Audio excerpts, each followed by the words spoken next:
मानव पुन्हा चंद्रावर जाणार आहे का? 50 वर्षांनंतर इतिहास पुन्हा घडणार आहे का? आणि हीच का अंतराळातील नव्या युगाची सुरुवात?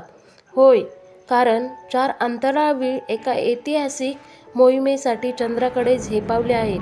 बुधवारी संध्याकाळी नासा या अमेरिकन अंतराळ संस्थेच्या विशाल प्रक्षेपण वाहनातून ही मोहीम सुरू झाली. 1972 मधील अपोलो 17 नंतर चंद्रावर जाणारी ही पहिली मानवयुक्त मोहीम ठरली आहे.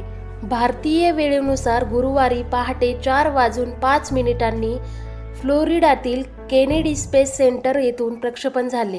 प्रचंड गर्जना करत रॉकेट आकाशात झेपावले.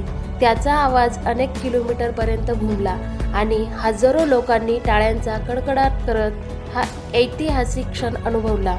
या मोहिमेत सहभागी झालेले 4 अंतराळवीर Reid Wiseman, Victor Glover, Christina Koch, Jeremy हॅन्सेन.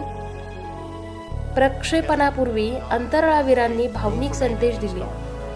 कॅनडाच्या जेरेमी हॅन्सेन यांनी सांगितले, आम्ही फक्त आमच्या देशासाठी नाही तर संपूर्ण मानवजातीसाठी जात आहोत.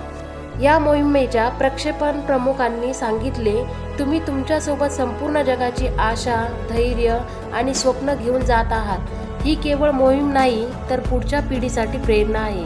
मित्रांनो, ही मोहीम आर्टेमिस प्रोग्रामचा दुसरा टप्पा आहे. याचा उद्देश आहे मानवाला पुन्हा चंद्रावर पोहोचवणे आणि पुढील मोहिमेत पहिल्यांदा एका महिलेला चंद्राच्या पृष्ठभागावर उतरवण्याची योजना आहे. हा एक नवा इतिहास आहे, एक नवं स्वप्न आहे आणि मानवजातीच्या पुढच्या पावलांची सुरुवात आहे. मानव पुन्हा एकदा चंद्राकडे झेप घेत आहे.